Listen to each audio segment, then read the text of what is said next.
Bernoulli. Hello everyone, welcome back. I'm your friend Inside. So today we're going to learn the lecture 5, which is the Bernoulli scheme and the polynomial scheme. Some of you may wondering why I always use Google Translate. Well, I do not need the Chinese translation. All I need is the pronunciation because sometimes it's very hard to know the pronunciation until you actually play it from somewhere else. Bernoulli Scheme. For this one, it will be Bernoulli Scheme. So inside of this lecture, we're going to learn Bernoulli Scheme, Bernoulli formula, the most probable number of successes in n Bernoulli trees. And here's the polynomial scheme. Bernoulli Scheme. Okay, first let's look at the Bernoulli scheme. The definition. Bernoulli trees is a sequence of n independent random experiments, each of which has only two possible outcomes, success or not, which is success or failure. So how do we define the success if an event of interest to us occur? And how do we define the failure if A does not occur? And besides, the probability of success is the same every time the experiments. Examples: flipping a coin. In this case, for example, heads is success and tails is failure. A fair coin has a probability of success equal to 0.5 by definition. In this case, there are exactly two outcomes. Or we can play the dice tossing. So dice tossing, where, for example, 6 is success and everything else is failure because it's smaller than 6. In this case, the event 6 may have one outcome. The complementary event not 6 may have 5 outcomes. Target shooting. Success is a target hitting. Failure is a miss. So in Bernoulli scheme, we will always define the outcome by two different states, the success and failure. We have a theoretic probabilistic model corresponding to n Bernoulli trials. Suppose n equal to PS, Q equal to PF. What does the PS mean? It means the probability of success. And what is the PF? PF means the probability of fail. The AI is an outcome of the I's trial. AI equal to 1 if S occur in the I's trial and AI equal to 0 if F occur in the I's trial.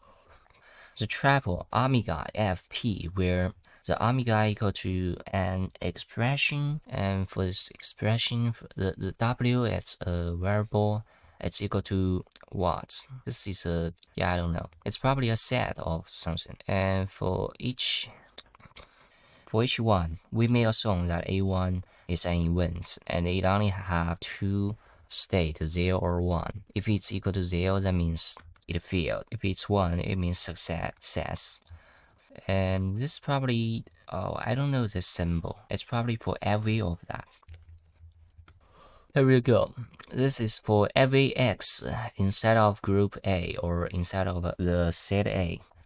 So for every W inside of the omega, the probability of W equal to P, the exponents from A1 to AN times Q, n minus that, and P plus Q equal to 1. Was that real? So can we have an example, since this is kind of abstract and he didn't explain it very well to us. Here's an example. A coin is tossed 10 times, so we gotta do that coin by 10 times. Let the S be an occurrence of tails. Then we will get the following. So we're gonna do that coin by 10 times, so we will have 10 outputs. So that's why we got those numbers from A1 to A10. So basically we got 10 events, right? And for those events, we will give it a definition. Oh, okay, for each event, we only have two outcome or outputs, which is 0 or 1. And for all those events together, we got an omega. This is a complete set of events, right? I guess that's it, but I don't sure about that. Then where AI equal to 1, if tails occur, and AI equal to 0 if heads occur. This is probably wrong. Normally we wouldn't do that. Normally we would just love to say if it's equal to 1, then it means success, which is heads occur. But it's fine for defining the success as the tails occur. So let's say we define the event A for each event inside of the complete set of group, complete event group inside of that for each event. We call each event A. Then the probability of W is equal to 1/2 to the power of A1 plus A2 until A10. Remember this number, this sequence, it will never bigger than 10 since the value of AI either equal to 1 or equal to 0. So it should be less than 11 but greater than -1, or greater or equal to 0, less or equal to 10. And gonna time another 1/2 to the power of 10 minus that. So basically what this expression does is to, since we know this one A1 plus until A10, if we plus with this one 10 minus that, it would be just equal to, yeah, I don't know it. Oh, it would just equal to the whole probability, I guess. But what's the point of this formula? Or it's not a formula, they call it a scheme. That's even more weird. What's a scheme?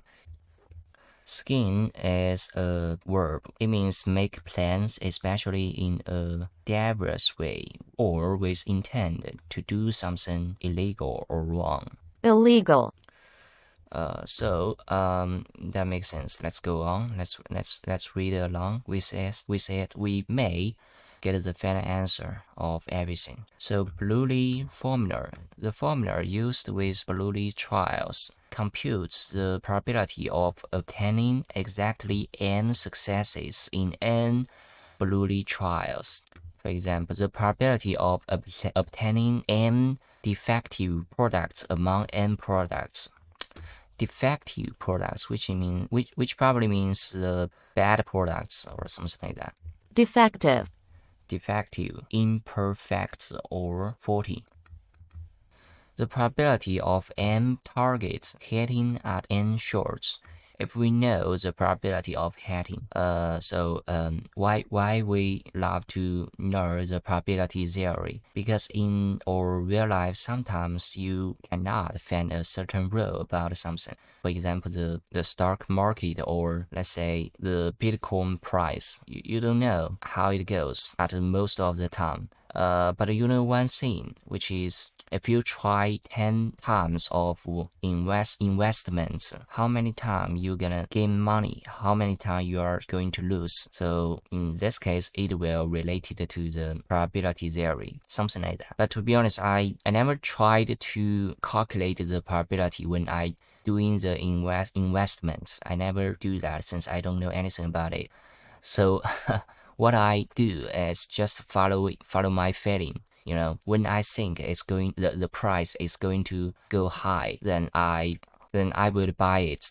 I would buy it earlier. Then probably a few days later or a few months later, I sell it. That's my strategy. So basically, there has no mathematics involved in my decision making.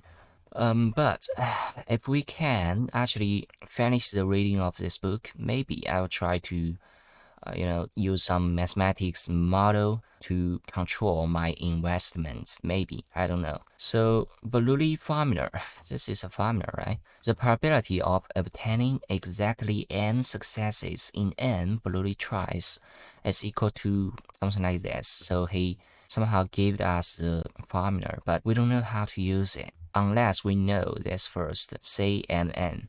Okay, here we go. CMN means what? How can we read that? Okay, it means three combinations. For example, this one, it means three combinations of 2 out of 3. And yeah, this is right. So it's called combinations or compilation of n out of n. It is written in something like this. So the combination of n out of n is equal to, how to read this symbol again? I just forget about that. Oh, factorial. Factorial. factorial. So it's equal to n factorial divided by n factorial times n minus n factorial. Okay, let's keep it there. This is just an formula. So this formula gonna times the p to the power of n times the q to the power of n minus m. So if you take a look at the let's say the second part of this formula, you would know that it's somehow equal to this one, kind of equal to this one. You know, they have the same structure. For example, the 1/2 equal to, no, I'm not talking about the 1/2. I'm talking about the A1, A2 until the A10, which is the n. And the 10 minus that, which is equal to n, the whole, here the n is the whole trials, or the, let's say, the total number you tried, and the n is the probability of the how many times you success. Since we know that this formula, what this formula does is to calculate out the probability of where you success n times if you play that game or any game in n times. So that's why first we got the combination of n out of n. Then for this probability, then we're gonna time what? Times the pn, p to the power of n, and times q to the power of n minus n. I know it's quite hard to understand, me either, since I don't know how to use it yet. But we can go on, where p is the probability of success, q equal to 1 minus q is the probability of failure. Okay, so what he said is that this p out here, it is the probability of success, and the q right in here is the probability of failure. So it's not hard to actually understand why here he will use the 1/2, because that's the probability of success. It is 1/2 if you throw a coin. And also, this is the probability of failure, which is also 1/2. Okay, so let's go on. The proof. Let, for example, we have 4 Bernoulli trials, n equal to 4, and it is necessary to find the probability of 3 successes, n equal to 3. So we have tried it 4 times, which means n equal to 4. Then, what is the probability of me getting 3 successes? Then m equal to 3. The event for that would be, we would let the b equal to, the event b equal to 3 successes in 4 Bernoulli trials. Or we could translate it as 3 successes in 4 success or failure tries, something like that. Contains the following elementary events, W1, W2, W3, W4. So for the first situation, which is the first situation or first case, we will assume that we have succeeded 3 times but failed at the 4th try, and we can go on. It's just like doing the combination kind of stuff. And remember, how can we calculate out the combination? We use this formula, n factorial, which is 4 factorial here, divided by what? By n factorial. By n factorial, which is 3 factorial here, times the 4 factorial minus 3 factorial, which is 1 factorial. Here, n minus m factorial, something like that. Okay, so we can get the combination of 3 out of 4. Then, what else? The probability of W1 equal to the probability of success, which is P, and the probability of failure, which is Q.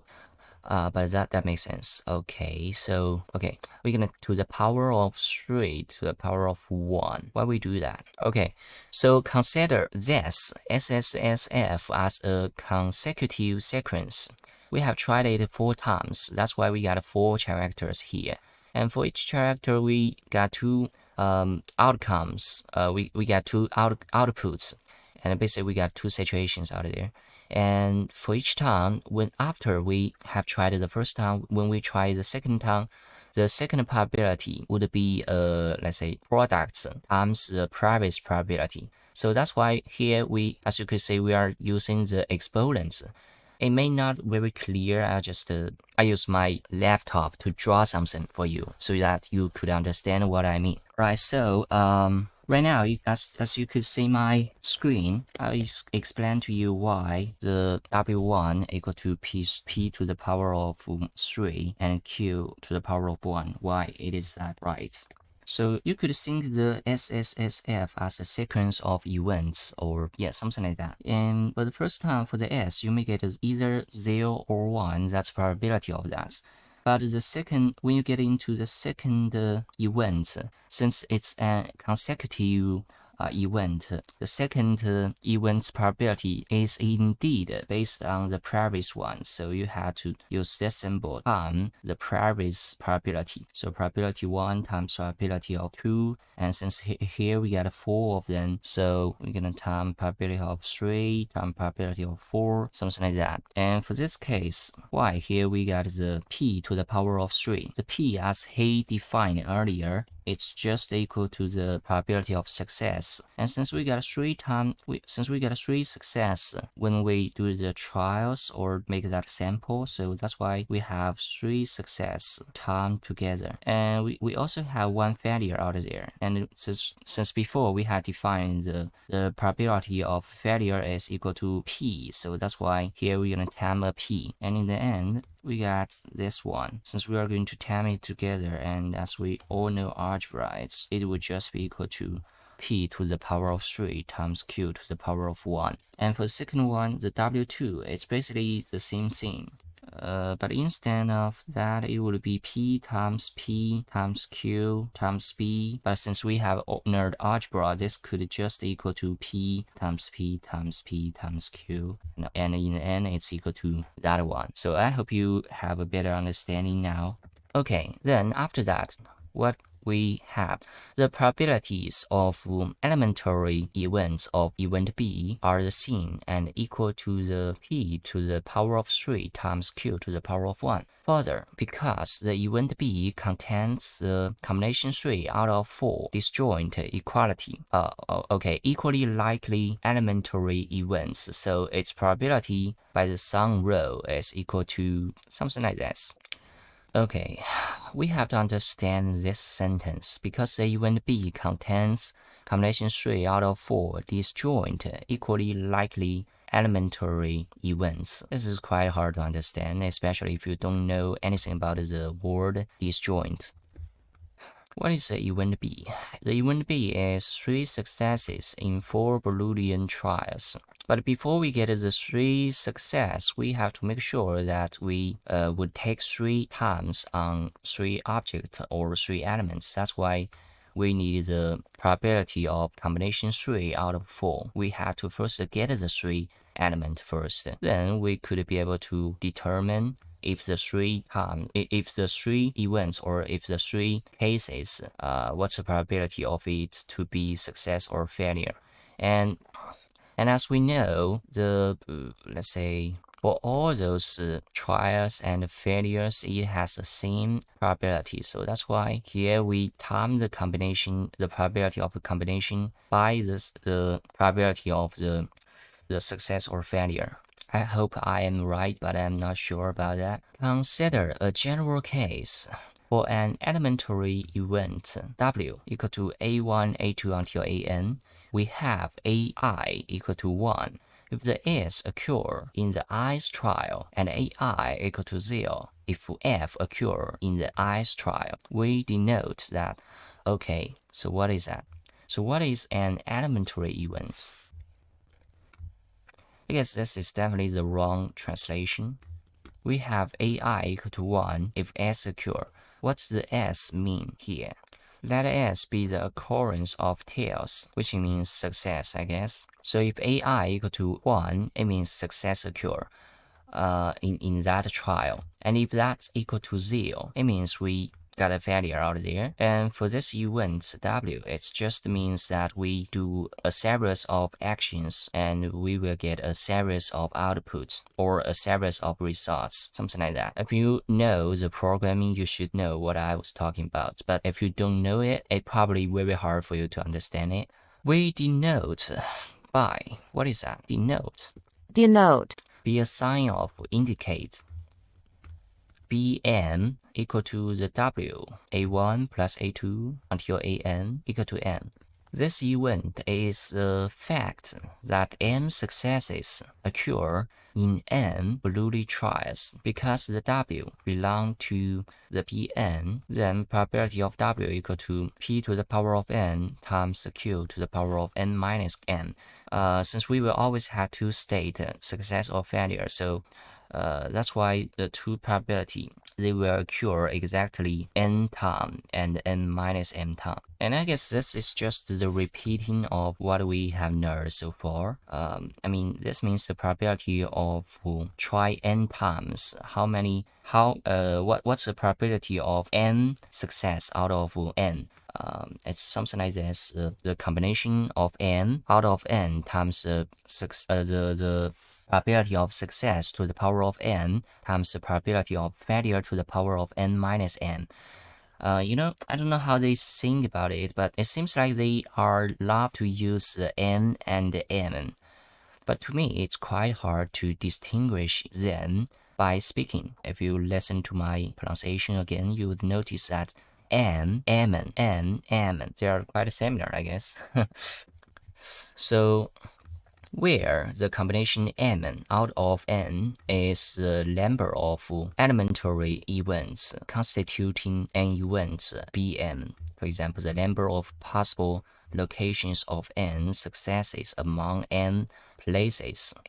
Okay, I cannot understand this sentence, but that's fine. That doesn't matter since we already know why this would work. Since we already know that how to understand this line of expression, let's go on.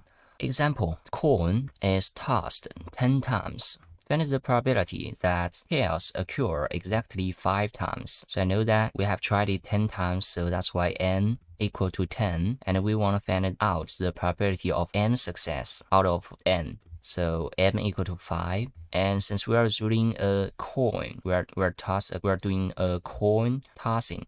So the probability for the success or the failure would always be equal to 1/2. Then by the Bernoulli formula, we got this one. The probability of 5 success out of 10 trials would be just equal to the combination of 5, the probability of combination of 5 out of 10 times the probability of the success to the power of 5 times the probability of failure to the power of 5. And in the end, we could generally get the result. Remember how to get the combination, where it's equal to 10 factorial, which is the total tries, divided by n factorial times the 10 minus 5 factorial. Okay, I guess the combination formula is quite important for us, so we definitely want to just remember it. But as I said before, we shouldn't force ourselves to remember something. That makes sense. Instead, we should try to do this way. If we need to use it, we try to remember it once. And if after quite a long time, you found yourself always try to remember something, which means you always need to use that thing, and you tried so many times, then then you will remember that generally. You don't have to do it at once, but you have to try it many times when you need it. If you need it, that means if you constantly need it, that means it must be very important for you to understand, to actually remember, to put it in your mind forever. Okay, the most probable number of successes in n Bernoulli trials. Consider next example. Coin is tossed 4 times. N is the number of occurrence of tails we have by the formula. Let's say we could get a series of probabilities about if we success 1 time or 2 times or 3 times or 4 times, what's the probability of all of that, right? It's clear that there are values of n, in this case 1, n equal to 2, have the maximum probability. Yeah, of course, it's right here. So it seems like if we toss the coin 4 times, we will most likely to have 2 times of success, which just corresponding to the 1/2 probability of success. 2 divided by 4, it's just equal to 0.5. Okay, then we're going to get into a higher level. I guess it's a higher level since it's as you could say, those formulas start to become very, very complicated. So anyway, that won't stop me from reading this book, and that's exactly what I want to train myself to be able to do something, read those papers. Inside of those papers, they have a lot of super complicated formula, and I cannot read it, and that will stop me from getting into a higher level, at least in the research area or the theory area. So let's go on. The number NZL of occurrence of success in n Bernoulli trials is called the most probable number of successes. What? Okay, so the number of NZL, this is just another variable, of occurrence of success in n Bernoulli trials is called the most probable number of successes, which means the number of success that has the most greater chance for that to happen, I guess, or we could it's just like this one, the one of success which have the greatest chance to be to be happening in the real life, something like that. And we can even translate this to the Chinese sentence. If you guys ever know the Chinese sentence, Most probable number of successes. most probable number of successes, the most probable one. We just learned a new expression way to express our thoughts, the most probable way.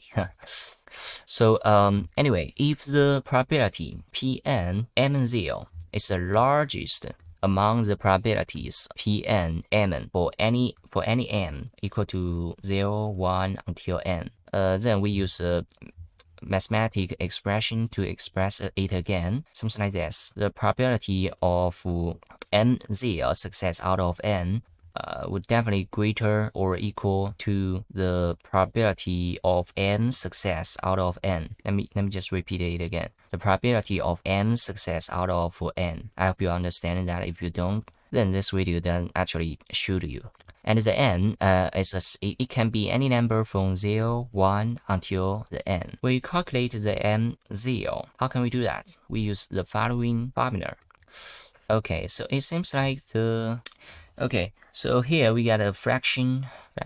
Am I right? Yeah, I am right. So suppose we have this fraction. Okay, this fraction. If the lower part greater than the upper part, that means we just got the n that have the greatest value, which is exactly how we define the m0, the most probable one. And when that happens, when the lower part, when the downside part, or when this part is greater than the upper part, when the lower part up greater than the upper part, which means that the whole fraction would be just less than 1.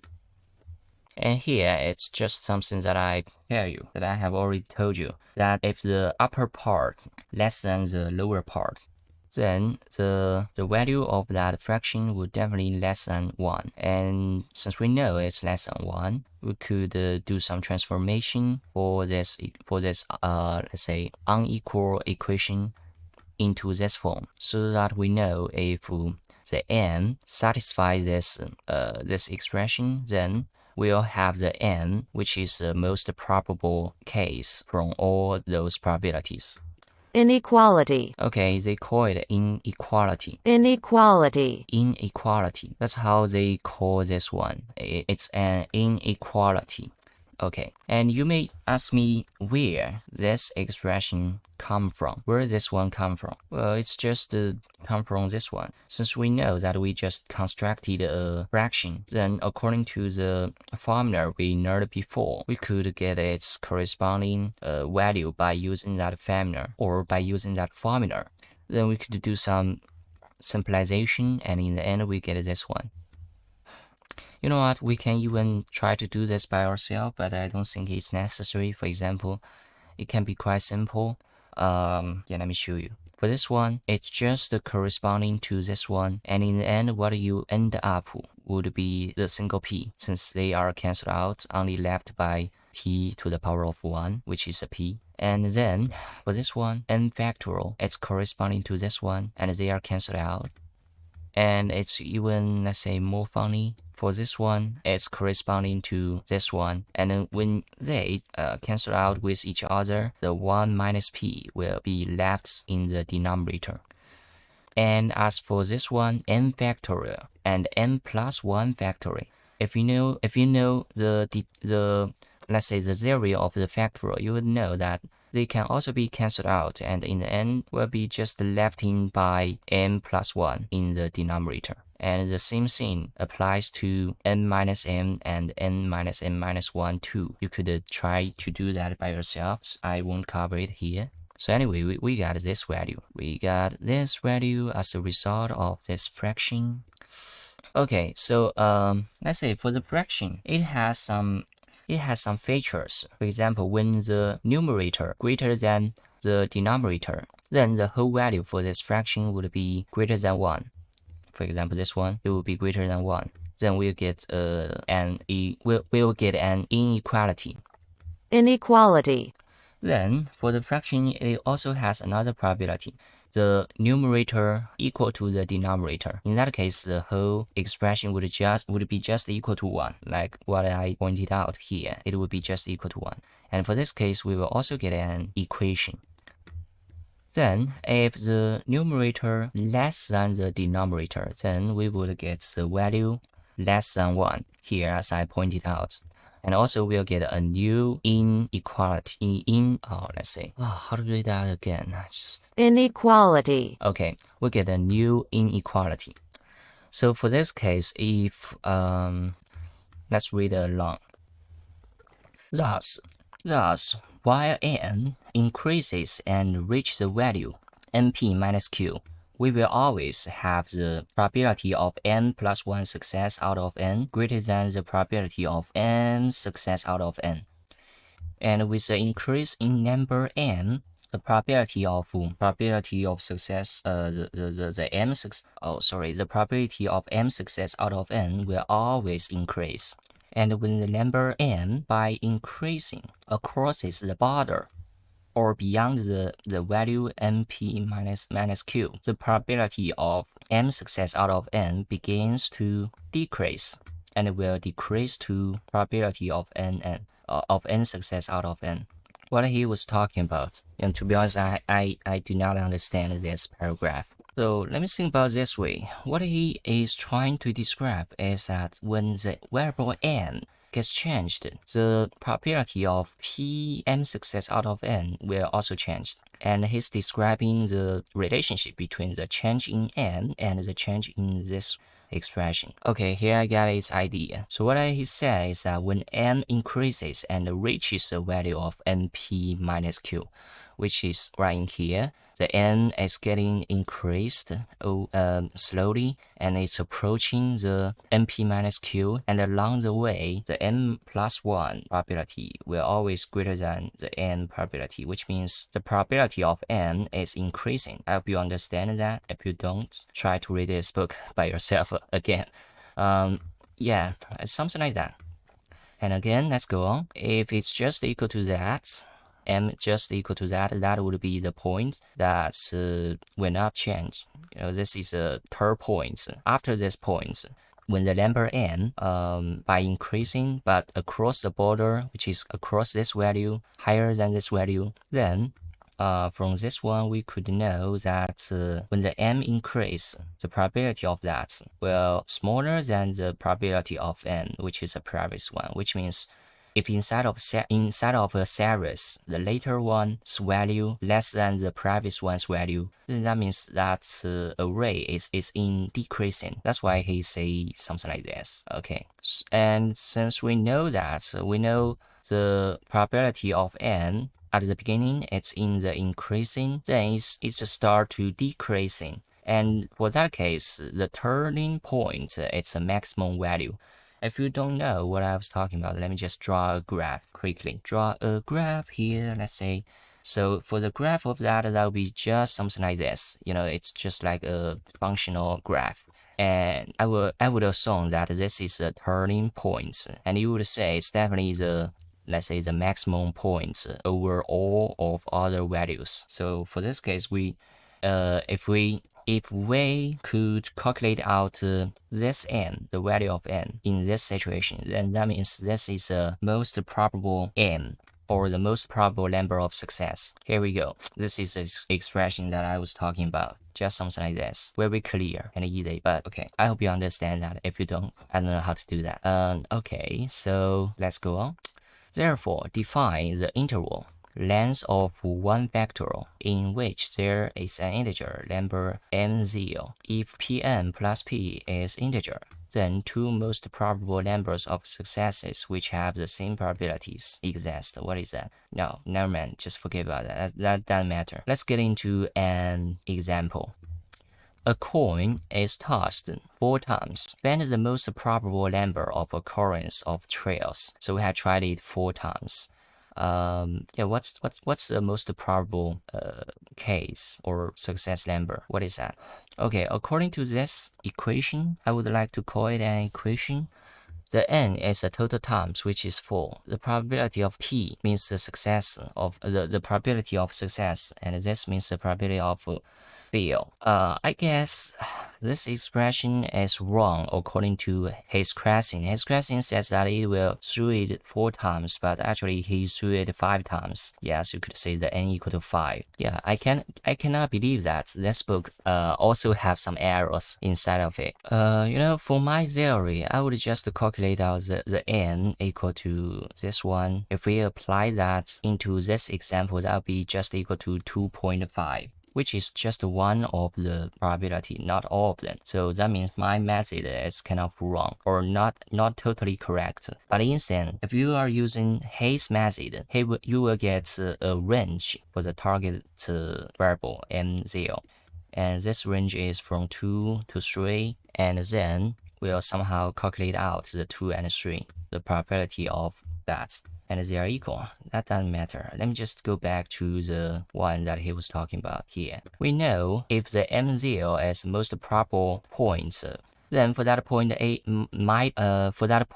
by 1, the whole value should be less than that point's value, right? And in that case, as I think this one is just somehow equal to this one, so the m0 would be greater or equal to mp minus q, something like that. Then on the other hand, this is also true. For example, if the m0 is the most probable point for that, then if we minus that point by 1, the value would definitely less than the probable point value. And in that case, we'll get another formula according to this one, which is m0 minus 1 less or equal to mp minus q. So in that case, we'll get, let's say, 2 inequality. And somehow we could combine them together since okay. m0 less or equal to an expression, m0 greater or equal to an expression, we could combine it together to form this expression. Alright guys, we are almost done. We just have one last stuff to learn. After that, we'll be finished for this section, and it will be a new, let's say, it means that we will probably get into a higher level, because I think every section is kind of hard, and if we can conquer it, we will be awesome. Polynomial scheme. What is that? Polynomial scheme. Polynomial scheme. Oh, I got it. In the previous mathematics learning with the Khan Academy, we know that the polynomial means this, consisting of several terms or an expression of more than one algebra terms, especially the sum of several terms that contain different power of the same variable. Yeah, let's get into it. What is that? Consider n independent trials with n outcomes in each trial. So instead of 2 outcomes, success or failure, now we got n outcomes for that single trial. Suppose there are n possible outcomes from 1 to n to mn in each trial, and the probability of i's outcome equal to pi, where the probability of p1 plus pn equal to 1. Okay, I can get that for each element of that. For let's say if it's a series of tries and we want to get the i's probability. Oh, sorry, that's probably not right. Oh, sorry. So it's an independent tries. Notice this word, independent. So if those events they are independent, then that means if we add all those events probabilities together, we'll get 1. So denote by probability n1 to nm the probability of the event A equal to the first outcome occurs n1 times, the second outcome minus n2 times, the mth outcome minus nm times. What does that mean? Zeroing for any n and any non-negative integer numbers n1 until the nm such that n1 plus nm equal to n, it takes place at something like this. For now, I don't know what he was talking about, but let's read on. Proof. Consider one elementary event n1 of 1, n2 of 2, nn of n, 1, n1, 2, n2, nm. It is a result of n experiments when all variable outcomes occur in a predetermined order. The probability of this result is equal to the product of probabilities p1, n1 until the pn, nm. The remaining variable outcomes differ only in the arrangement of numbers 1 until n by n places. The number of such outcomes is the number of ways to arrange n1 of 1, n2 of 2, nm of n by n places. This number is this one. Well, I have no idea about that. Maybe we could watch a video. Let's say I just do a search in the Google search engine, and I hope I could find something that's useful for us to know what it is. So while for some problems there's no constant factor approximation algorithm unless p equals np, or there are constant factor approximation algorithms but we know certain limits for how good that constant factor can get, there are other problems that allow for what is called a polynomial time approximation scheme. And the idea behind a polynomial time approximation scheme is basically that if you put in more running time into your algorithm, and that algorithm is called a polynomial time approximation scheme, then you will get a better solution or a better guarantee for your solution. And depending on how good you want that guarantee to be, there are then again certain implications for the running time you have to put in. So for a almost perfect solution, you will likely have to put... It seems like he's talking about something that totally different than what we are talking about. And it seems like for all over the internet, they just do not have the resource for this question. They are all talking about the computer science, but not the probability theory, like what we see here. But I guess let's say the usage for this formula is quite similar to the one that we've seen before, which is first we get the combination of n out of the combination of n out of n, and then we use the probability of it. But for this time, since we have multiple outputs, we have n outputs, so that's why we get this series of expressions. Okay, so as I think, if we cannot understand this one, that'll be fine, since the other itself didn't spend too much space for this concept. So that probably means that it doesn't important at all. So that's it. I'll see you guys in the next video. Bye.